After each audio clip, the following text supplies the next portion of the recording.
morning. My name is Tom. I come to you from the Rustic log cabin in Northern Maine. Welcome to my fish house build. I've had lots and lots and lots of questions. Since I built the last fish house. I built the last fish house, I forget what year it was, up at the Rustic log cabin out there in the driveway.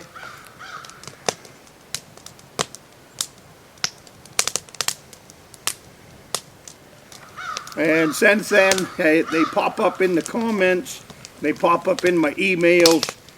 People have all kinds of questions on how I built it, what I'm using for materials, all of that. So, first of all, I want to talk about how warm these things are and why you don't see me rushing out to the store and purchasing one of those pop-up ice fishing shacks. I've also had a lot of questions on tips, techniques, tackle.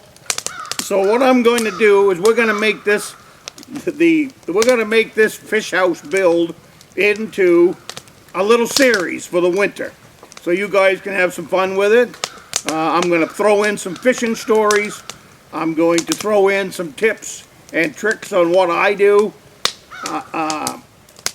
I don't consider myself a professional fisherman by any stretch of the imagination, but I do know my way around an ice shack, a pond, and a few lakes in this state.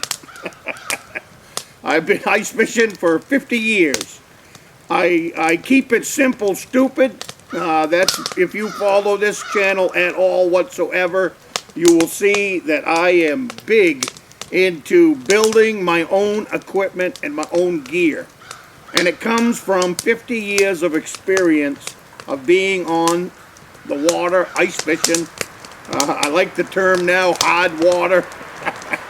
I got a feeling that's a brand new term that's coming down the pike from YouTube, along with all the rest of them. We've never called it hard water. We always call it ice fishing here in the state of Maine. But why do I not like the pop-ups? I brought it up in another video. I'll bring it up again during this build because I want it to be part of this series.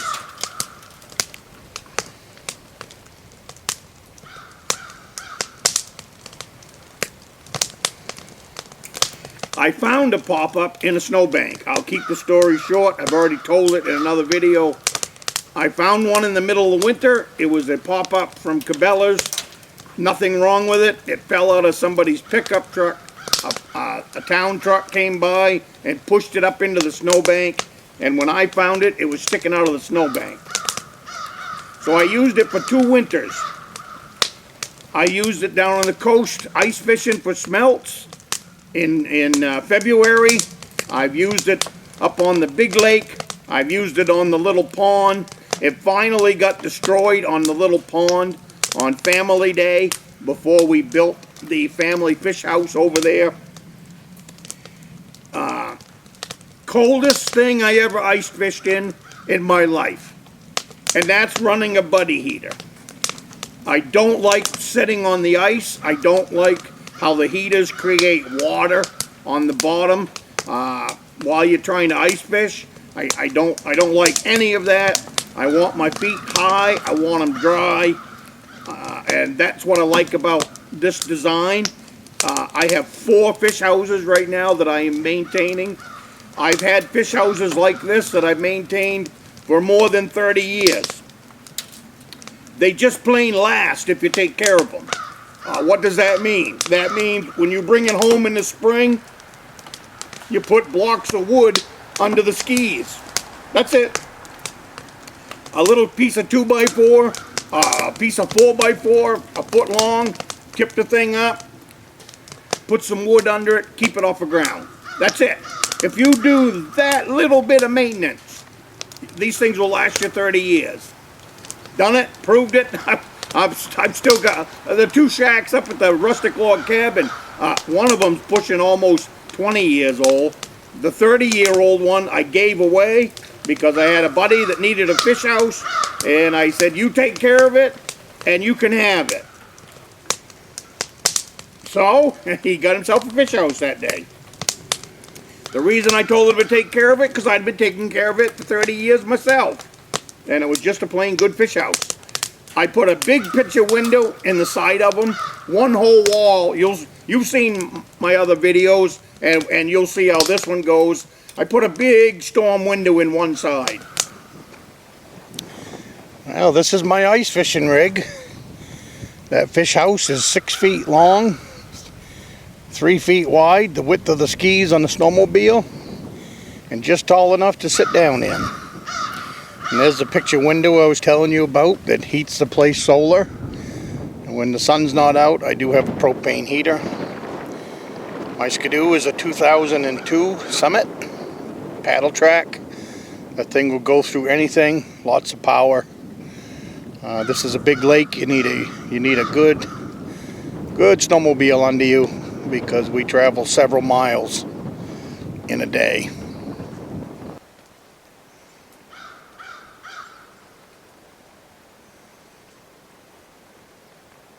And then whenever I set it up, that storm window is always facing south. You get a bright sunny day, this thing is just like a greenhouse. Warm, toasty, you don't have to run your buddy heater, you don't have to run your kerosene heater, and nowadays you don't have to run your pellet stove, and you don't have to run your diesel heater. I've seen all kinds of heaters this winter that are poking out on Amazon and in the videos. I run a straight buddy heater with a 20-pound propane tank that tucks under the seat with a 6-foot hose. That's it. When I get low on, I might keep 2 tanks out there. It depends on how much fishing I'm going to do for that winter. But I've always got another tank at the cabin. So if I think I'm getting low on propane, I run out another 20-pound tank. It's that simple. It's just part of your gear. No big deal.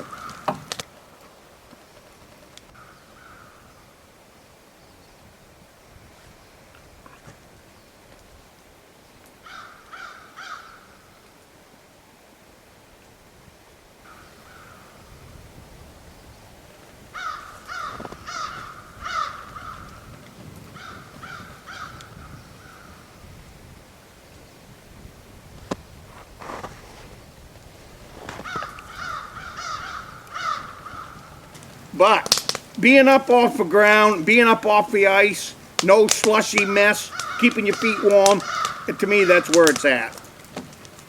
So how did I build it? I've already done a little video on it, but make sure you see, I don't know if you can see right in front of me, there's a torque screw. Make sure that where these floor joists come up to the skis, make sure you put 2 torque screws in. You want this thing rugged. And when you pull it, make sure you're pulling from both sides. Don't put on one eye hook and think you're going to go down the lake good. What that does is it makes the shack go down the lake like this, all over the place. So if you hook to both sides, just like you do your sled that you hook up to the back of the snowmobile, this thing will track right behind the snowmobile, and you can go 50 miles an hour down the lake just as tight as you want to go. You won't even feel it back there. These things are so light. What I'll do from this point now is it gets a piece of 1/2-inch plywood.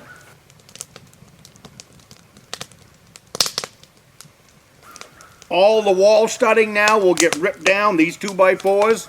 I only use the 2x4s in the floor because I need strength for walking on the floor. I need to support the 1/2-inch plywood, and I also need to support the framework. But from this point up, every one of these 2x4s will get ripped in half, so they'll be 1.5 inches by 1.5 inches. And that's everything. Top plates, bottom plates. I build them just like a house. Everything gets a screw. No nails at all whatsoever in these fish houses. It just plain makes them last. Same thing down here, but same thing on the walls. Everything is screwed together. What I use is sheetrock screws. I have a mixture for different areas. I start out with 3-inch screws on the big stuff and the corners, and then everything else gets put together with 2-inch screws, as well as 1.5 inches. 1.25 inches. Plywood will go on with 1.25 inches. All the strapping for holding on the top will go on, will be 1.25 inches, and we'll get into all that as this build goes along. The top that I use is a 20 mil top. I order them online. They wear like iron, as long as you follow the directions and how we're going to put this together. So follow along in this series, have fun with it, and we're gonna keep track of the fishing. Right now the boys are over on the lake. They were on the lake yesterday too, come to think of it. So anyways, I'm gonna take 2 or 3 days this week, and I'm gonna get this fish house built, because I want to go out here this year. I live on a lake that's 14 miles long. I haven't fished it in many years, and I want to go poke around out there and just see what's out there. So, but this will be part number 1, the floor for the new fish house build. This right here is the jigging caboose. I'll hook that onto my sled tomorrow. I am going down to jig 30 feet of water in search of more whitefish. They seem to be biting this week, so I'm going to go look for those. At the same time, lake trout can bite just as easily as a whitefish. But if the whitefish are in, I'm gonna give it my best shot to catch as many of those as I can catch. They are very good eating. There you go. Up close and personal for you guys that like big fish. That's quite a mouth right there. I don't care who you're looking at. Shoot. I'm just a big kid at heart. Subscribe to the channel. This thing is all about the great outdoors here in the state of Maine. I primarily fish for lake trout and salmon, stuff like that. But I'm still a kid at heart, so catching a few of these in the course of a winter sure brings back the love of ice fishing and all of that, and the reason that I am out here doing this so often. So you guys have a great day.